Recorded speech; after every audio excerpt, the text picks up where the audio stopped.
Assalamualaikum warahmatullahi wabarakatuh.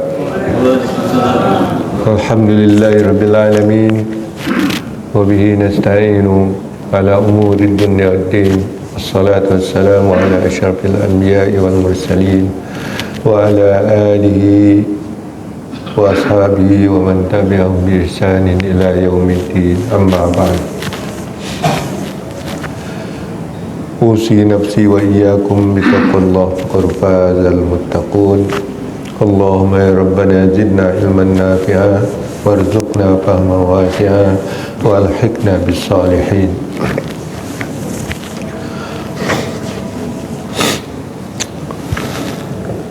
Alhamdulillah, pada maghrib ini kita dapat melanjutkan iktikaf di masjid.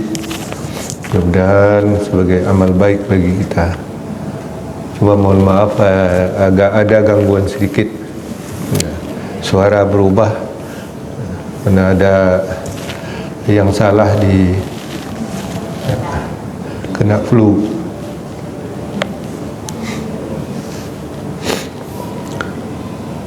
Kalau tidak salah kita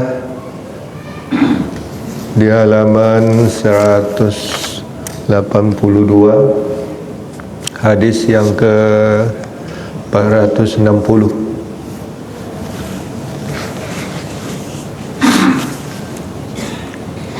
Tentang masih dalam hadis-hadis tentang Al-Anbiya, para Nabi.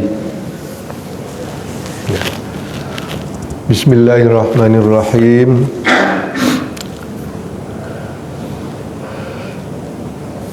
Imam Bukhari meriwayatkan hadis ini dari Utsman bin Abi Syaibah, dari Jarir, haddatsana Jarir, dari Mansur, dari Al-Minhal, dari Sa'id ibnu Jubair, dan Ibni Abbas. Yaitu sanadnya, lengkapnya hadisnya pada 3371 di kitab Al-Anbiya. Wa an Ibni Abbas aidan radhiyallahu anhuma qala kana an-nabiy sallallahu alaihi wasallam yu'awwidul Hasan wal Husain wa yaqulu inna abakuma kana yu'awwidu biha Ismail wa Ishaq. A'udzu bikalimatillahi tammah min kulli syaitanin wa hammatin wa min kulli ainin lamah. Dari Ibnu Abbas radhiyallahu anhuma, beliau berkata, Nabi sallallahu alaihi wasallam menta'awuz, arti meminta perlindungan kepada Allah terhadap Hasan dan Al-Husain, yaitu cucunya. Wa yaqulu, dan Rasulullah berkata, inna abakuma, sesungguhnya moyang kamu, yaitu Nabi Ibrahim, kana yu'awwizu biha Ismail wa Ishaq, ya, dia berta'wiz ya, dengan kalimat itu untuk Ismail dan Ishaq. Apa kalimat itu? Yaitu a'udzu bikalimatillahi tammah, aku berlindung dengan kalimat-kalimat Allah yang sempurna, min kulli syaitan, dari setiap syaitan, wa hammatin, dan penyakit, wa min kulli ainin lamah, dan dari setiap mata yang tajam, atau maknanya mata yang maksiat.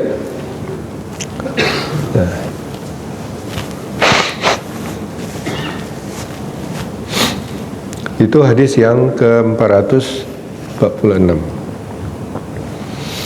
Hadis yang berikutnya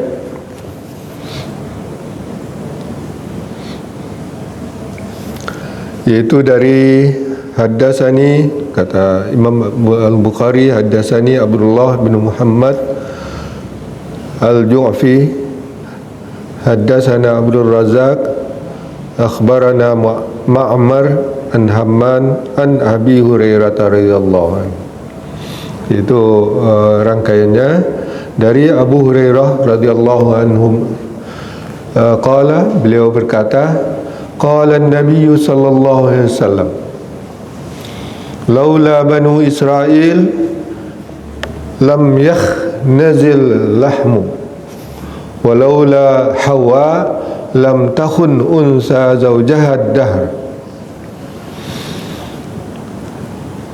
Kalau bukan kerana Bani Israel, tidak akan rusaklah atau tidak akan basilah daging.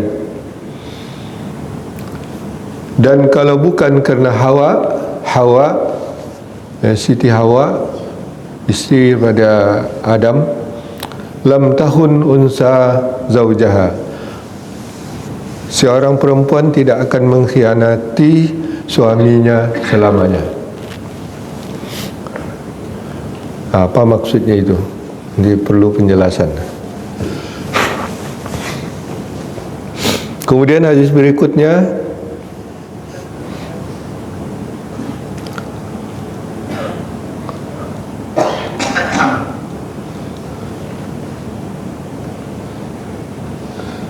dari Abdullah dengan hadis haddatsana Qutaibah Ibnu Sa'id, haddatsana Sufyan, jadi dari Sufyan an Amrin ibni Dinar, dari Ammar bin Dinar, dari Amr ibn Aus As-Saqfi, sami'a Abdullah ibn Amrin qala. Ya. Jadi dari Abdullah bin Amrin, ya, beliau berkata, qala li Rasulullah sallallahu alaihi wasallam, Rasulullah sudah bersabda kepadaku, ahabbus siyami ilallahi siyamu Daud, puasa yang paling disukai oleh Allah adalah puasa Nabi Daud alaihi salam. Kana yasumu yawman wa yaftiru yawman wa yuftiru yawman. Adalah Nabi Daud itu puasa sehari dan berbuka sehari. Wa habbus salati ilallahi salatu Daud, dan salat yang paling disukai oleh Allah adalah salat Nabi Daud alaihi salam. Kana yanamu nisfus laili, dia tidur separuh malam, wa yaqumu sulusahu, dan sepertiganya dia bangun untuk beribadat salat, wa yanamu sudusahu, dan dia tidur seperenamnya, seperenam malam. Jadi separuh di tengah malam dia bangun, sekitar sepertiga malam dia salat, dan seperenam malam tidur lagi. Dan itu juga yang dipraktekkan oleh Rasulullah SAW. Kembali kita kepada hadis yang pertama kita baca. Ini adalah doa yang diajarkan oleh Rasulullah untuk anak-anak cucu kita. Ya, ini bagus, baik ketika baru lahir maupun seterusnya. Selalu kita mendoakan anak-anak cucu kita supaya selamat. Doanya apa? Itu ta'wiz, itu minta perlindungan kepada Allah SWT. Kalimatnya, a'udzu bikalimatillahi tammah, aku berlindung kepada Allah dan kalimat-kalimat Allah yang sempurna, min kulli syaitanin, dari syaitan dengan segala godaannya, wahammatin, dan penyakit-penyakit yang ditimbulkan oleh syaitan itu, baik penyakit fisik maupun penyakit jiwa seperti gila atau apa namanya itu, ya, gangguan jiwa. Ya. Wa min kulli ainil lamah, dan setiap berlindung dari Allah dari setiap mata lamah, ainin lamah, min kulli ainin lamah, Mata yang tajam itu maksudnya mata yang maksiat. Ya, kalau matanya jelalakan,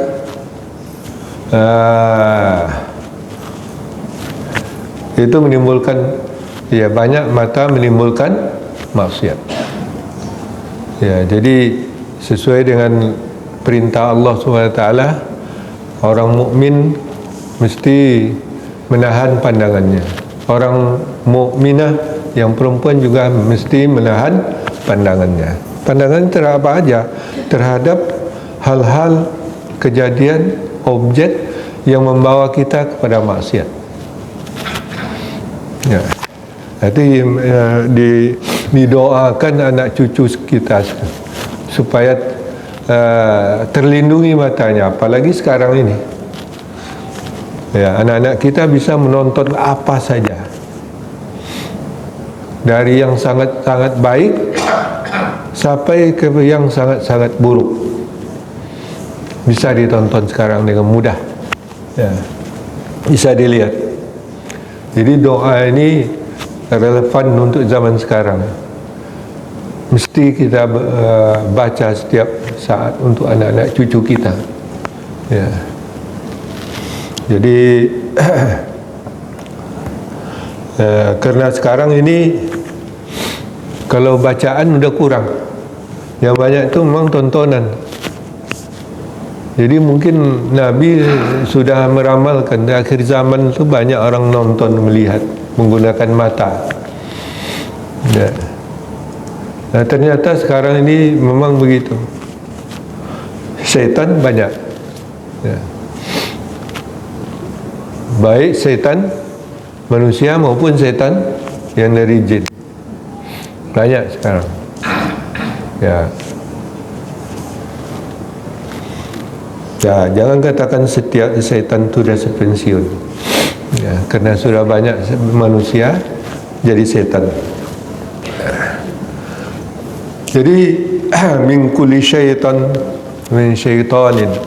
Ya, itu ya mungkin sangat relevan lah bagi sekarang untuk supaya anak cucu kita ini selamat daripada banjir atau air bah, serbuan kebudayaan yang tidak karu-karuan, yang bisa merusak, dan baik merusak fisik.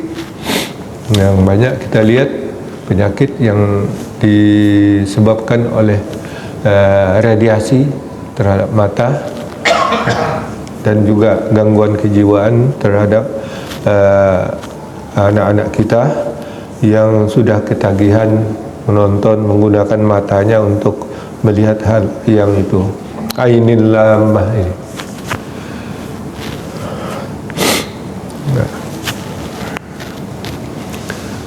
Kemudian yang hadis berikutnya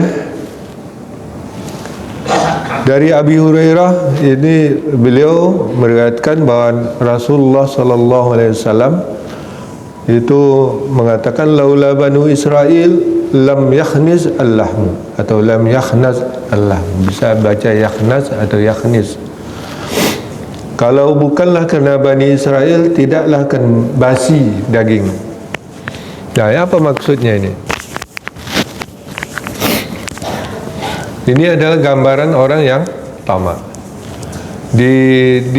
Disyarahkan oleh para pensyarah hadis seperti Imam An-Nawawi di Muslim, dan ini diriwayatkan oleh Bukhari dan Muslim, juga oleh Ibnu Hajar Al-Asqalani, bahawa Bani Israel itu pada satu saat ketika terlunta di padang teh, kehabisan makanan, tidak ada makanan, maka Allah bantu dengan menurunkan manna dan salwa. Ya, itu makanan darurat yang diturunkan oleh Allah SWT. Salwa itu berupa sejenis burung yang dimakan dagingnya. Tapi begitu turun, mereka berebut mengumpulkan sebanyak-banyaknya, Akhirnya tidak habis, basi, rusak dan terbuang. Ya. Dan mengabaikan juga orang lain. Jadi itulah sifat tamak manusia ini. Jadi sudah jadi pelajaran bagi kita. Ya, ada video-video video di apa itu media massa itu. Ada setumpuk buah-buahan diletakkan di dekat gerombolan monyet. Ya, maka monyet itu pun berebut ngambil satu-satu cuma.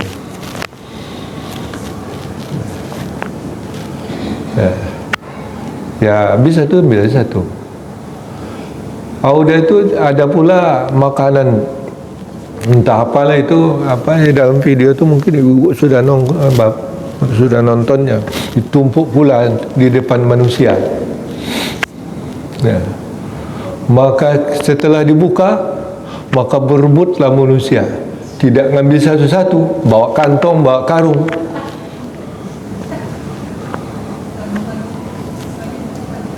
Nah, inilah contohnya. Seperti itulah kira-kira sifat manusia itu. Nah, sifat itu dimiliki oleh Bani Israel sampai sekarang. Manusia juga gitu. Kalau berebut, sudah ada yang diperebutkan itu, tidak mengambil sekedarnya. Kalau bisa bawa karung besar, biar orang lain nggak dapat. Kalau sudah ada berebut.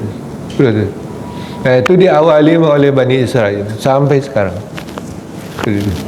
Coba lu uji nanti buat.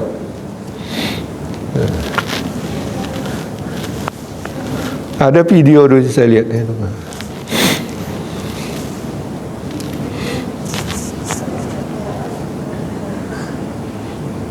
Itu yang pertama. Yaitu sifat Bani Israel yang tamak, yang kalau makanan darurat seperti itu juga mau bawa karung gitu, akhirnya basi dan busuk, terbuang, tak mubazir. Padahal kalau diambil sekedarnya, ya mungkin burung dibiarkan hidup, tidak akan basi dia. Tapi karena mumpung gitu, diambil banyak-banyak. Itu salwa, burung salwa. Kemudian yang poin yang kedua, laula Hawa lam takhun unsa zawjaha ad-dahr. Kalau bukanlah kerana Hawa, tidak akan berkhianatlah seorang perempuan mengkhianati suaminya selamanya, ad-dahr. Jadi dia pernah akan. Kenapa? Ini juga banyak juga orang yang tidak suka dengan hadis ini. Ya. Terutama kaum feminis yang perjuangkan hak-hak. Tapi jangan risau, kena laki-laki juga seperti itu. Ya. Kenapa Hawa jelas sudah dilarang untuk mendekati pohon khuldi, tapi malah dia percaya kepada yang menggodanya, sehingga dia mendekati dan memakan buahnya. Padahal dia mengkhianati Adam terhadap larangan Allah. Ya. Dia terpaksalah Adam juga, kerana kasihan, kerana sayang kepada isteri. Nanti kalau tidak makan, ya pisah lagi dong, sendiri lagi. Di Adam itu ya sosial dia, tidak mau dia pisah dengan Hawa. Tapi itulah sifat perempuan. Ya, kalau sifat negatifnya itu khianat, itu mengkhianati suaminya. Tapi mudah-mudahan tentu kan bisa dikontrol. Mudah-mudahan ibu-ibu kita tidak seperti itu. Ya, tapi potensi khianat itu ada. Ya. Dari yang kecil-kecil, mungkin dari makanan. Ya. Ketika suami tidak ada, makanannya dibuat yang atau dibeli yang enak-enak. Begitu suami pulang disimpan. Itu khianat juga namanya. Ya. Atau dihabiskan. Ya. Dan itu juga sampai yang besar-besar. Ada video juga di penelitian di Amerika. Ya. Kata ibu itu, kalau perempuan yang berumur 45 tahun sampai 55 tahun, ada 20% dari sampel penelitiannya ada suatu hal yang sangat diinginkannya. Apa dia? Mengganti suami. Bukan kata saya itu, kata video itu, daya tendak gitu.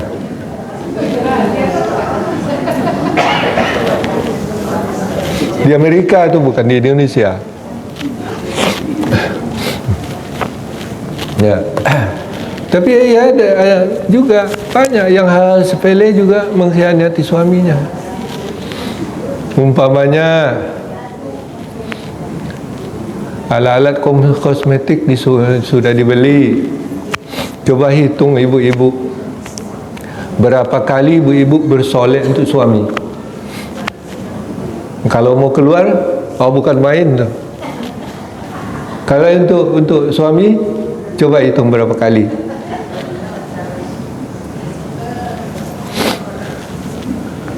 Nah, begitulah sifatnya. Tapi jangan risau, maka hati-hati. Bapak-bapak juga harus hati-hati. Dan juga perempuan sekarang, ya, kalau mengganti suami kan tak mungkin. Ya, tentu bilang, tentu tak bisa. Tentu cerai dulu. Cerai tak mungkin. Ya, kalau tak ada masalah, kecuali sudah bertengkar kan. Ya. Akhirnya itu diam-diam itu. Itu terjadi bukan di negara kita ini sudah banyak juga kasus. Ya. Tapi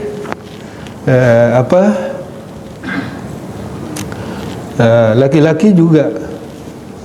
Jadi ibu-ibu hati-hati juga ke laki-laki. Kata Rasulullah, ada tanda munafik itu 3. Iza hadasa kadzaba, wa iza wa'ada akhlafa, wa iza tumina khana. Nah, satu khianat itu menonjol pada perempuan. Tapi yang pertama itu wa iza hadasa kadzaba. Yang bohong ni menonjol pada suami. Hati-hati ibu. Jangan terlalu percaya, banyak bohongnya. Tapi tentu tak semua. Ini negatifnya ni. Negatif. Lalu iza wa'ada akhlafa, itu bersama lah itu. Sama-sama lah itu. Tapi laki-laki itu suka bohong dia.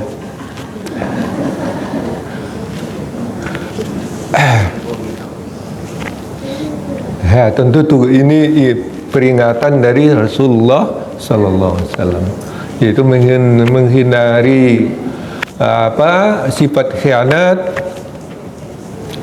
Ya. Walaupun itu sudah menjadi turunan karakter dari ibunda kita Hawa.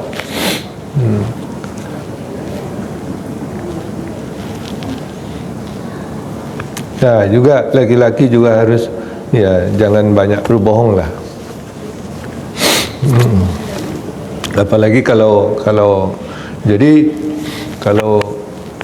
istri ingin mengganti suami, kalau suami berbohong, kalau sudah mau menambah istri. Ya. Dia gitu. Kalau mau ganti suami, khianat lah. Kalau laki-laki mau nambah istri, bohonglah dia. Nah, itu banyak yang kontrol isi HP-nya masing-masing.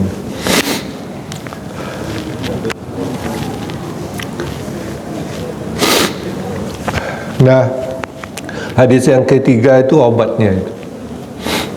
Nah, supaya kita terhindar dari segala itu, tirulah ibadatnya Nabi Daud. Ya. Itu apa namanya itu? Setiap malam, ya dia tidur sampai sejam setengah malam, berarti jam 12.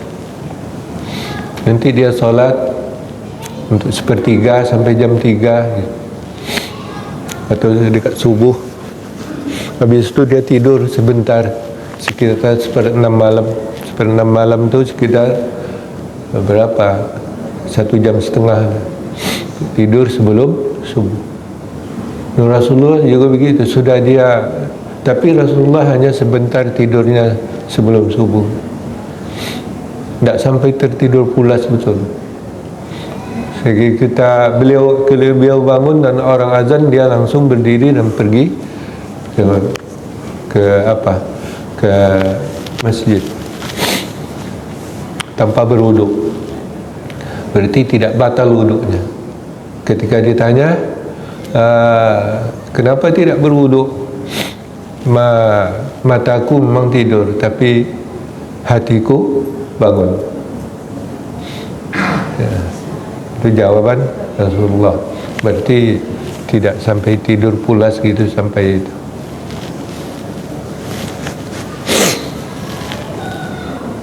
Nah, itulah ibadat dari yang paling disukai oleh Allah SWT. Ibadat kita ya di malam hari, dan juga puasa Nabi Daud yang terkenal, yaitu selalu puasa bergantian hari.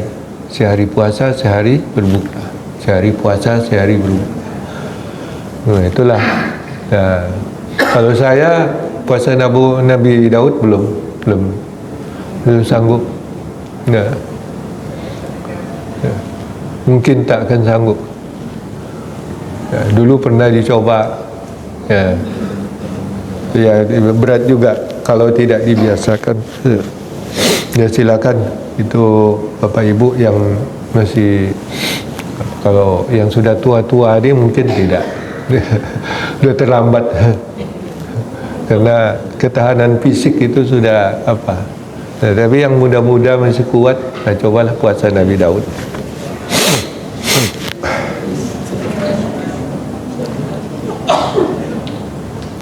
Nah, itulah 3 hadis yang kita baca pada kesempatan ini.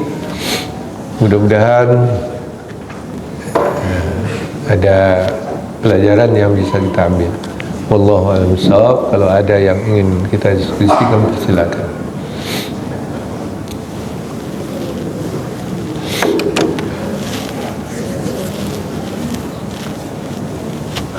Ya. Yang keempat itu yang hadis kedua ini berkesan berandai-andai, ya, kalau bukan karena itu kan.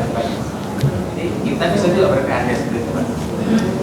Kalau bukan kan kalau bukan karena Israel kita masih daging.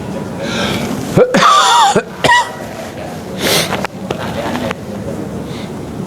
Ya.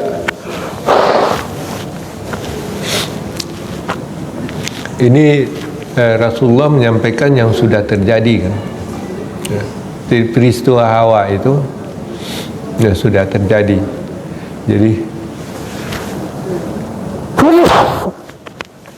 menggambarkan sifat-sifat negatif ya, supaya menjadi pelajaran bagi kita. Jadi sifat negatif itu yang mesti dikurangi, walaupun itu sudah menjadi karakter atau situ, begitulah sifat umumnya. Ya, jadi Rasulullah berandai-andainya kalau seandainya Hawa itu teguh pendiriannya ketika itu, tidak tergoda oleh iblis dan tidak mendekati pohon khuldi, mungkin sifat itulah yang akan diturunkannya kepada anak cucunya. Tapi ya, kerana manusia itu memang diciptakan oleh Allah lemah, ya tak tahan godaan, ya seperti itulah. Dia itu menjelaskan hakikat manusia. Wa khuliqal insanu dha'ifa. Dan manusia itu diciptakan lemah. Ya. Ya, lemah baik fisik maupun terhadap godaan-godaan. Ya. Jadi tidak tahan godaan. Ya. Ya, kadang-kadang kita merasa sombong juga, merasa kuat gitu. Sebelum diuji dengan godaan-godaannya.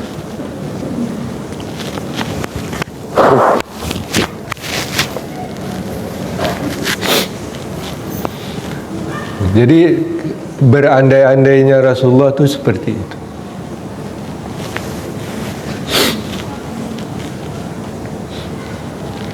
Ya. Mungkin berandai-andai ini itu menjadi pelajaran bagi kita bahwa sifat-sifat negatif itu bisa turun ke anak cucu kita. Jadi dalam memilih pasangan itu kita harus melihat bagaimana calon pasangan kita. Apakah dia misalnya istri, apakah dia perempuan yang selalu menjaga auratnya. Nah, tentu anak keturunan yang lahir nanti meniru sifat ibunya juga. Itu juga dengan calon suami yang selalu mengutamakan dunia, mementingkan harta, tentu itu juga menurun kepada anak-anaknya nanti. Jadi mungkin itu andai-andai itu supaya kita belajar dari situ. Iya, betul. Itu untuk pelajaran. Berandai-andai itu. Dia, tapi ya penurunan karakter itu ya ada. Ya, ada. Dia secara real ada. Misalnya kalau orang tuanya ya seperti itu di rumahnya, dia turun juga kepada anaknya. Karena begitu yang dilihat sehari-hari oleh anaknya akan meniru sifat-sifat orang tuanya, itu tidak mustahil dan itu mungkin sekali. Ya, tapi juga pengaruh lingkungan itu juga. Walaupun orang tuanya baik, tapi lingkungannya buruk, juga anak bisa kemungkinan buruk. Jadi memilih pasangan itu memang sudah ada standarnya oleh Rasulullah SAW. Tunkaul mar'ah li arba'. Perempuan itu dinikahkan kena 4, kena nasabnya. Jadi dia orang bernasab, kemudian kena hartanya. Ya, kemudian dia orang kaya, li jamaliha, kemudian kena cantiknya dia. Dan kena agamanya. Maka ambillah, ya, pilihlah yang agamanya. Taribat yadaka. Kalau milih yang agama itu maksudnya pasangan yang taat pada agama. Ya, maka tanganmu akan berlumpur gitu. Artinya rezeki itu akan terbuka.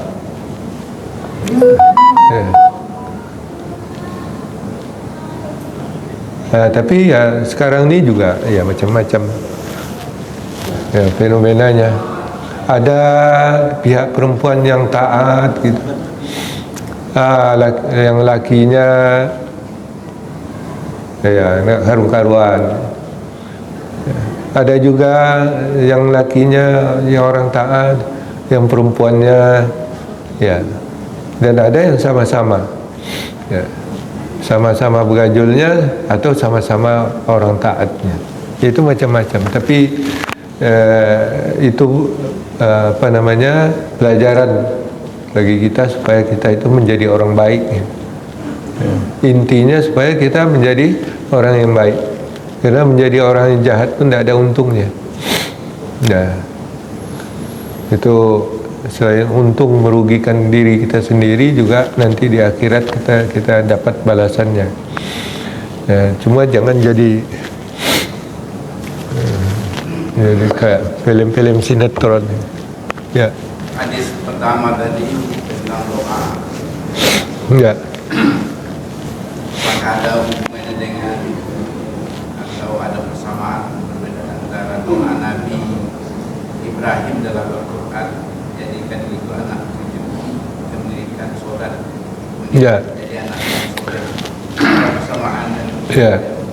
Jadi doa Nabi Ibrahim itu banyak untuk anak cucunya. Wasiatnya untuk menjadi muslim yang baik. Innallaha astafa lakumuddin fala tamutunna illa wa antum muslimun. Kemudian wa rabbana ja'alna muslimaini laka wa min dzurriyyatina ummatan muslimatan wa arina manasikana. Dia menjadi anak cucu yang muslimah, yaitu juga doa Nabi Ibrahim. Kemudian prakteknya min muqimis salah. Ya. Jadi anak cucu kita supaya orang yang mendirikan salat. Itu secara khusus didoakan oleh Nabi Ibrahim. Nah, ini doa ini lebih umum lagi, itu perlindungan dari syaitan dan segala hal-hal yang negatif tadi. Syaitan itu sumber negatif, ya. Jadi nafsu yang ada dalam diri kita menjadi negatif dia apabila dipicu oleh syaitan. Ya. Kalau nafsu yang terkontrol itu membawa kebaikan. Itulah doa-doa, ya. A'udzu bikalimatillahi tammah min kulli syaitanin wa hammatin wa min kulli ainin lammatin. Wallahu a'lam bissawab. Mudah-mudahan dapat kita amalkan dan anak cucu kita selamat dari huru-hara hari ini dan yang bisa membawa kesengsaraan bagi kita. Mudah-mudahan kita selamat semua. Amin ya rabbal alamin. Wal afu minkum wallahu waliyut taufiq wal ridha wal hidayah. Wassalamualaikum warahmatullahi wabarakatuh.